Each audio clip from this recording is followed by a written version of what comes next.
Allocate customer payments on account manually. After recording a sales payment on account for either a deposit or an overpayment, once a new invoice has been added on the customer account, to reduce the invoice amount owed, the payment on account can be allocated to it. Let's look at how to do this manually. From the Customers module, click Customer Receipt. Alternatively, from the Bank Accounts module, click Customer Receipt. When allocating a payment on account to an invoice, as no money is changing hands, any bank account can be used for the allocation. In the Bank Details section, leave the default bank account selected.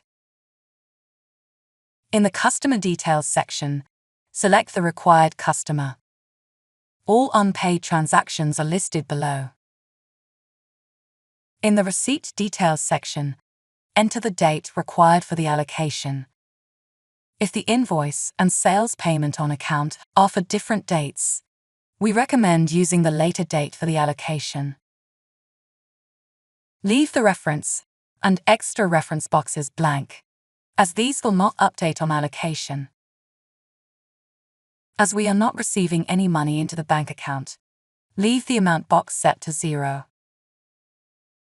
In the bottom half of the window, a sales payment on account for £250 is shown, along with an unpaid invoice for £660.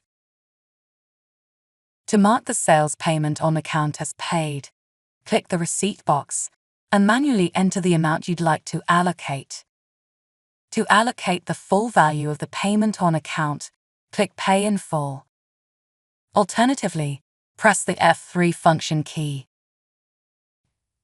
To mark the invoice as paid, click the receipt box and manually enter the amount to be allocated to the invoice. Please note, when allocating a payment on account to an invoice, as no money is changing hands, both the amount and analysis total boxes should be 0. To allocate the transactions, click Save. If you are running a cash accounting VAT scheme, only transactions with the same tax code can be allocated. If there is a mismatch in tax codes, this message appears. To correct this, only payments on account and invoices with the same tax code should be allocated. To close the Customer Receipt window, click Close. In the Customer Activity, the outstanding column for the payment on account is now clear, as it's been allocated to the invoice.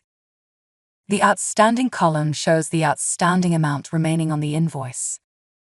The P indicates the invoice has been part paid. To view the allocation details, select each transaction. The bottom half of the window shows the allocation details for the selected transaction.